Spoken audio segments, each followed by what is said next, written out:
이 시간 우리에게 주시는 하나님의 말씀은 구약성경 사사기 10장 13절과 14절의 말씀입니다. 사사기 10장 13절과 14절의 말씀입니다. 구약성경 380쪽입니다.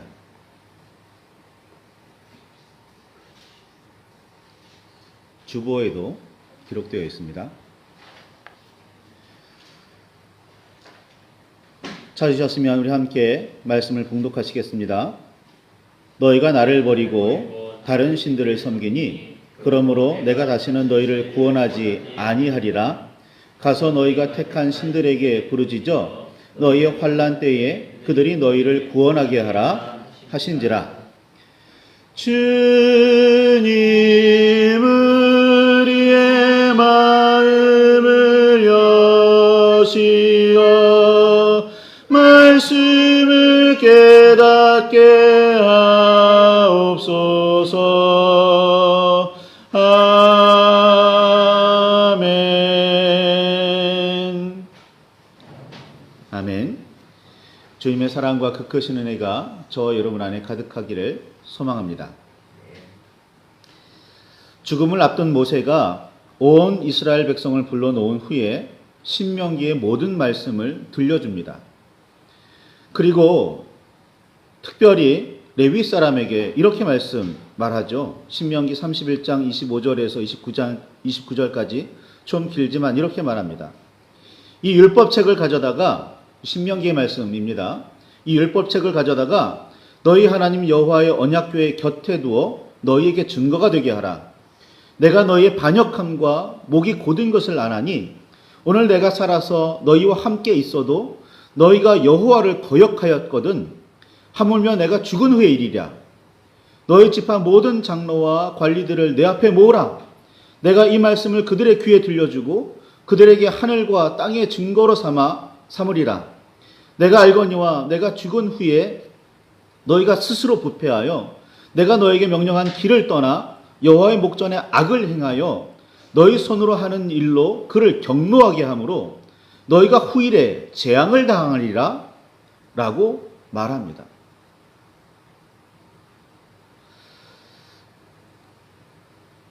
이는 명령이기도 하죠. 하나님만을 섬겨라. 하나님을 떠나지 말라라는 명령입니다.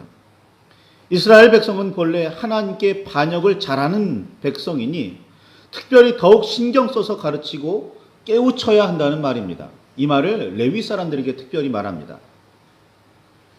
모든 장로와 관리들에게도 이 명령을 들어 알게 하여 혹시라도 부패하거나 악을 행하는 일이 없게 하라고 거듭 당부합니다.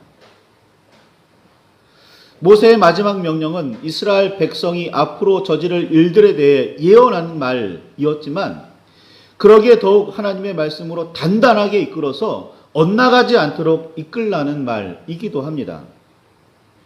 미래의 일은 정해져 있지 않습니다.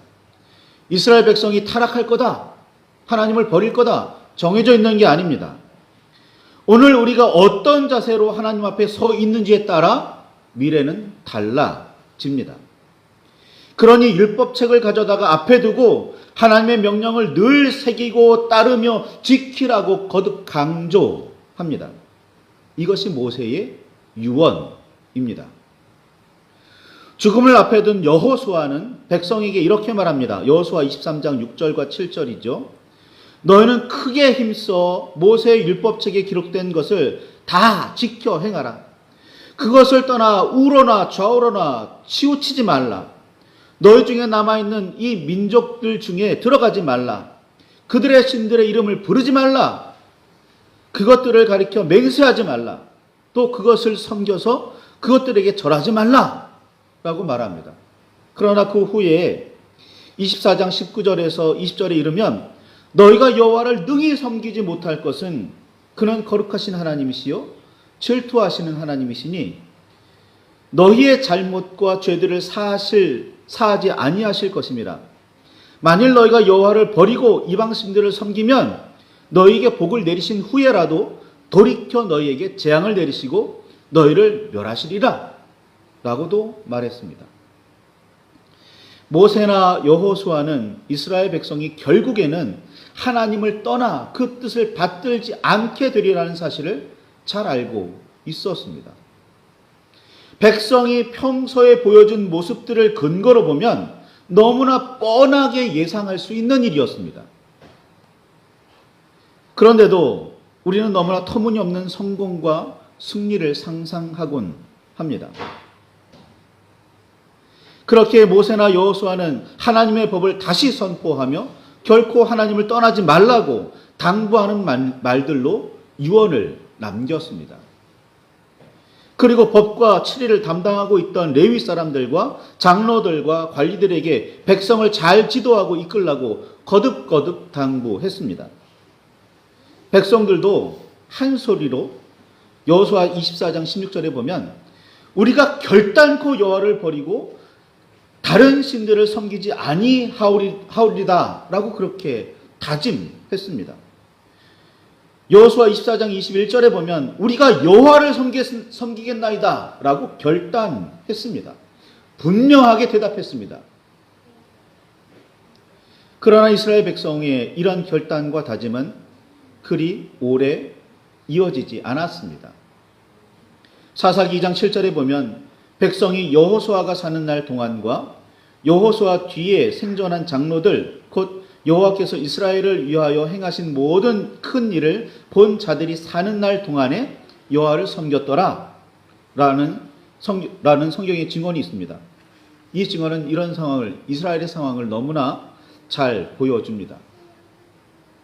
가나안 땅을 순조롭게 정복하는 듯 했지만 여호수아는 그 일을 하나님의 뜻대로 온전히 이루어내지 못하고 죽었습니다. 모세는 죽기 전에 요단강 동쪽에서 르우벤 지파와 갓 지파 그리고 므낫세 지파의 절반에게 정복한 땅을 나누어 주었습니다. 여호수아는 죽기 전에 그동안 정복한 요단강 서쪽의 땅을 유다 지파와 에브라임 지파 그리고 므낫세 지파의 절반에게 나누어 줄 수 있었을 뿐입니다. 나머지 7지파는 그저 정탐한 땅의 지도 조각만 나누어 받았을 뿐입니다. 여호수아 18장 1절에서 10절에 보면 이 상황을 너무나 잘 알 수가 있습니다. 7지파는 여호수아가 죽은 후에 나누어 받은 지도를 들고 스스로 땅을 차지해야만 했습니다. 그게 여호수아 정복 전쟁의 전말입니다. 사사기는 여호수아의 죽음을 기록하면서 바로 그 앞에 이렇게 말합니다. 2장 7절이죠. 백성이 여호수아가 사는 날 동안과 여호수아 뒤에 생존한 장로들 곧 여호와께서 이스라엘을 위하여 행하신 그 모든 큰 일을 본 자들이 사는 날 동안에 여호와를 섬겼더라 라고 기록했고 그 바로 뒤에 10절에서는 그 세대의 사람도 다 조상들에게로 돌아갔고 그 후에 일어난 다른 세대는 여호와를 알지 못하며 여호와께서 이스라엘을 위하여 행하신 일도 알지 못하였더라 라고 기록했습니다. 더구나 여호수아의 죽음에 대한 모든 기록 앞에 여호수아 2장 1절과 2절에 보면 이스라엘 백성들에게 이렇게 말합니다. 여호수아의 사자가 복임에서 나타나서 이렇게 말하죠. 내가 너희를 애굽에서 올라오게 하여 내가 너희의 조상들에게 맹세한 땅으로 들어가게 하였으며 또 내가 이르기를 내가 너희와 함께한 조상들에게 내가 너희와 함께한 언약을 영원히 어기지 아니하리니 너희는 이 땅의 주민과 언약을 맺지 말며 그들의 제단들을 헐라 하였거늘 너희가 내 목소리를 듣지 아니하였으니 어찌하여 그리하였느냐. 하나님의 책망의 목소리를 들을 수가 있습니다. 꾸짖는 목소리가 들립니다.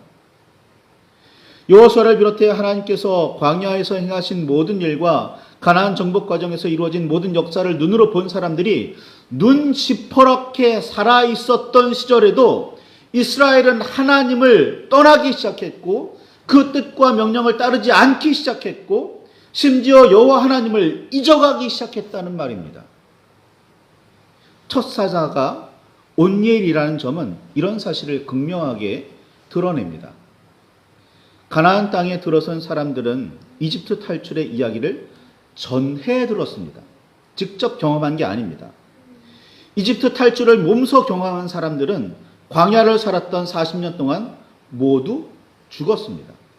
이게 가데스 바네아에서 일어난 일이었어요.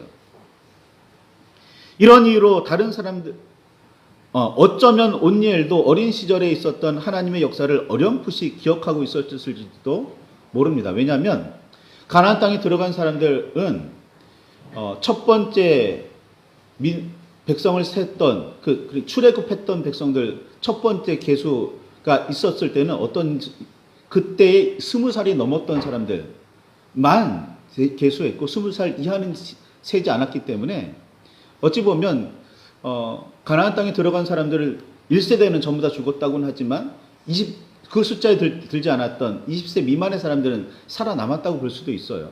그러니까 온니엘은 그 당시 첫 번째 계수할 당시 20세 미만의 나이에서 광야 40년 동안 살았고 그리고 마침내 가나안 땅에 들어간 사람일 수도 있습니다. 그렇게 보면 온니엘은 어린 시절에 이집트를 떠나왔던 그 엄청난 사건, 이집트에 10번의 이적이 일어나고 홍해가 갈라지고 반석에서 물이 터지고 하는 일들을 모두 목격했을 수도 있습니다. 어린 시절의 기억을 어렴풋이나마 기억하고 있었을 사람이 온니엘이었을 수도 있어요. 이런 이유로 다른 사람들보다는 이집트 탈출의 이야기와 가나안 정복 과정을 누구보다 잘 알고 있었을 사람이기도 했습니다. 그런 온니엘이 이스라엘의 첫 사사입니다. 사사는 하나님께서 보내주신 구원자입니다. 군사적인 측면에서든 정신적인 면에서든 이스라엘을 하나님께로 인도하여 그 명령대로 이스라엘을 이끄는 사람이었습니다. 백성이 하나님을 떠나 노여움을 사고 그 결과 온갖 고난을 겪은 백성이 견디지 못하고 하나님께 울부짖으면 하나님께서는 그제서야 사사를 세워주셨습니다. 그러니 첫 사사가 온니엘이라는 사실은 하나님의 역사를 눈으로 보며 이집트 탈출과 광야 생활을 했고 가나안 정복 과정을 모두 경험한 사람들이 아직 모두 죽기 전에 이미 이스라엘은 하나님을 떠나는 죄를 저질렀음을 너무나 잘 보여주는 증거입니다. 갈렙의 사위이기도 했던 온니엘은 그래도 가나안 정복 전쟁에서 거인족이 살던 기럇드빌을 점령하며 눈부신 공을 세운 장수였습니다. 능력 있는 장수였죠. 그 뒤를 이은 사사 에훗은 왼손잡이였습니다. 왼손잡이는 당시의 기준으로 보면 장애인이나 저주받은 부정한 사람이었습니다. 그 다음에 소 몰던 막대기로 이스라엘을 구원한 사사가 삼갈입니다. 무기마저 변변치 않았습니다. 네 번째 사사는 선지자 드보라입니다. 드보라는 장수도 아니었고 무기를 들고 나갈 수 있는 사람도 아니었으며 선지자였으니까. 더더구나 드보라는 여자였습니다. 당시의 여자는 사람으로 인정받지도 못했습니다. 그런 권리, 어떤 능력 하나도 인정받지 못하던 사람입니다. 아니, 사람으로 여기지도 않았다고 설명하는 학자도 있습니다. 그 다음은 형편없는 집안의 가장 작은 사람이었던 기드온이 사사가 됩니다. 그는 실제 전투가 벌어지기 직전까지 두려워 떨던 사람이었습니다. 사사기 7장 9절에서 11절을 보면 너무나 잘 알 수 있습니다. 하나님께서 함께 하시면 굳이 대단한 장수가 아니더라도 변변한 무기가 없어도 두려움을 벗어버리지 못한 사람이라도 사사로서 구원자가 되기에 전혀 문제가 없었습니다. 성경을 읽는 대부분이 이런 사람들을 위인인 듯이 추켜 세우지만 참된 성도라면 사람이 아니라 하나님께 주목을 해야 합니다. 전쟁의 승리와 구원은 하나님께 있다는 사실을 인정하고 고백할 줄 알아야 합니다. 반역하고 범죄한 이스라엘 백성이 그로 인해 징벌을 받아 고생했다는 사실도, 그런 그들을 구원하시려 사사를 보내셨다는 사실도, 예수 그리스도께서 사람의 몸을 입고 이 땅에 오셨다는 사실도 한 가지 분명한 진리를 우리에게 드러내주고 있습니다. 바로 하나님께서 언제나 우리와 함께 하신다는 사실입니다. 그들이 범죄에서 하나님을 떠났건 하나님을 붙들고 있건 말입니다. 문제는 범죄했다면 그에 따른 징벌이 있는 거고, 하나님을 온전히 붙들고 있다면 그에 따른 평안이 있는 거죠. 바로 하나님께서 언제나 우리와 함께 계신다는 사실을 우리는 기억하고 고백하고 붙들어야 합니다. 우리를 너무나 사랑하신다는 사실, 이것이 하나님께서 우리와 함께 하시는 이유일 겁니다. 그렇지 않다면 하나님을 떠나지 말라고 거듭거듭 당부하실 이유도, 죄를 지었다고 꾸짖으며 징벌하실 이유도 없고, 간절히 기도한다고 해서 들어주실 이유도 없습니다. 용서하실 이유나 구원자를 보내실 이유도 전혀 없습니다. 하나님께서 우리와 함께 하시고 하나님께서 우리를 사랑하지 않으신다면 그렇게 하실 이유가 없는 겁니다. 이스라엘 백성이나 우리나 하나님의 사람들을 통해 하나님을 만나야 합니다. 성경을 통해서 다윗이나 모세를 만나는 게 아니라 하나님을 만나야 해요. 신앙생활을 하면서 어떤 목사님, 어떤 권사님, 어떤 장로님이 아니라 하나님을 만나야 해요. 하나님의 사랑과 그 역사를 마주해야 합니다.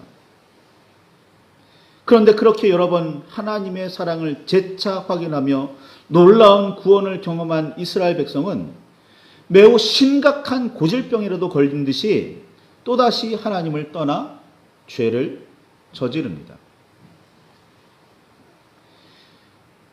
율법을 어겼다는 사실보다 근본적으로 하나님을 떠나는 일 자체가 범죄입니다. 하나님께서는 진노하셨고 징벌하십니다. 그래서 백성은 또다시 하나님께 부르짖습니다. 기드온이 죽은 이후에 그의 아들인 아비멜렉이 한동안 이스라엘을 혼란스럽게 하더니 돌라와 야일이 일어나 사사록수 역할을 합니다. 사실 기드온부터 사사의 역할은 비뚤어지고 타락하기 시작합니다.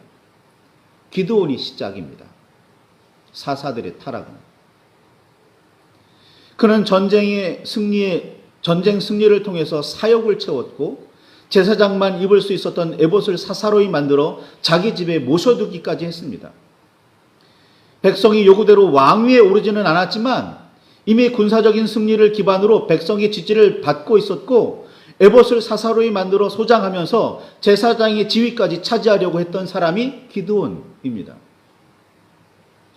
하나님께서 세우신 사사마저 타락합니다. 백성의 부르짖음을 들으신 하나님께서 선선히 다른 사사를 또 세워주셨을까요?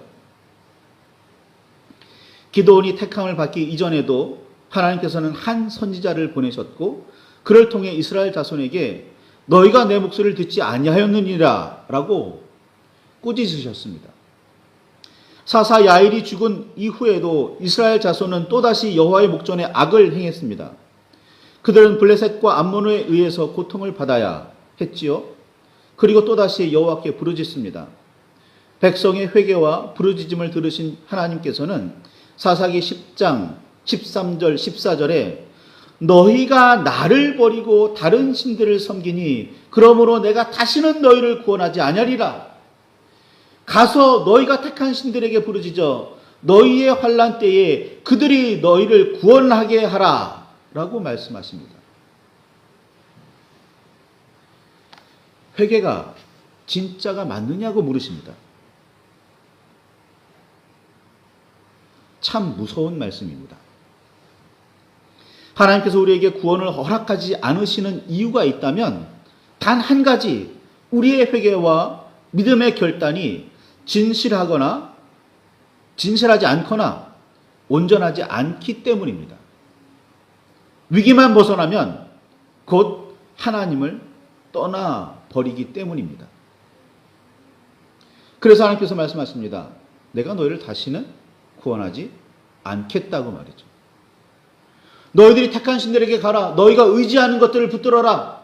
정말 너희를 구원할 수 있나? 정말 너희의 문제를 해결할 수 있나 봐라. 라고 말이죠. 그렇게 여러 번 구원해 주셨는데도 불구하고 늘 언제나 하나님을 떠나고 늘 언제나 하나님께 부르짖습니다. 수많은 하나님의 사람들이 일어나 위기를 극복시켜 주었지만 위기만 벗어나면 또다시 원상태이지요. 오늘의 회개와 믿음의 고백이 지금 겪고 있는 위기를 피하기 위한 임시 방편은 아닌지 따져보시기 바랍니다. 위기를 벗어나기만 하면 언제 그랬냐는 듯 죄악이 가득한 일상으로 돌아갈 위험은 없는지 정말 진지하게 살펴보시기 바랍니다. 우리가 그렇게도 기대하고 고대하는 일상의 회복이 혹시 죄로의 회귀는 아닌지 복귀는 아닌지 말이죠. 참된 회개와 변함없는 진정한 믿음의 고백 없이는 온전한 구원은 절대로 기대할 수 없습니다. 세상에서는 지금 코로나 이후의 뉴노멀을 이야기합니다. 새로운 일상이죠. 이전의 일상으로는 돌아갈 수 없다는 겁니다. 이제는 일상생활에서 늘 마스크를 쓰고 있어야 하는 거고, 이제는 일상생활에서 어느 정도의 어떤 규제, 그건 거리두기, 그건 일상이라는 거예요. 그걸 부정할 수 없는 시대가 되었다고 합니다. 이제는 일상으로 돌아가지 못해요. 그 전에 마스크 없는 일상으로 돌아가지 못합니다. 그게 위드 코로나예요. 그렇다면 오늘 우리는 믿음의 새로운 시대를 열어야 하는데, 이 믿음의 새로운 시대에 일상의 회복이라는, 믿음의 일상의 회복이라는 게 이전의 구태의연한 신앙으로의 회귀라면 이건 아무런 의미가 없는 겁니다. 일상에 뉴노멀이 있다면 신앙에도 뉴노멀이 있어야 합니다. 온전한 회복이 있어야 해요. 그래야 참된 진정한 구원이 있다는 사실 마음속에 새겨두시길 바랍니다. 말씀을 붙들고 깊이 묵상하며 기도하시기 바랍니다. 나의 오늘날의 회개는 참인지, 믿음의 결단은 온전한지, 어떤 상황에서도 하나님을 놓치지 않겠다는 그 결단이 변하지 않으리라는 보장이라고 해야 되나요? 어떤 그런 보증수표 같은 게 확실하게 있는지 스스로에게 물어보시기 바랍니다.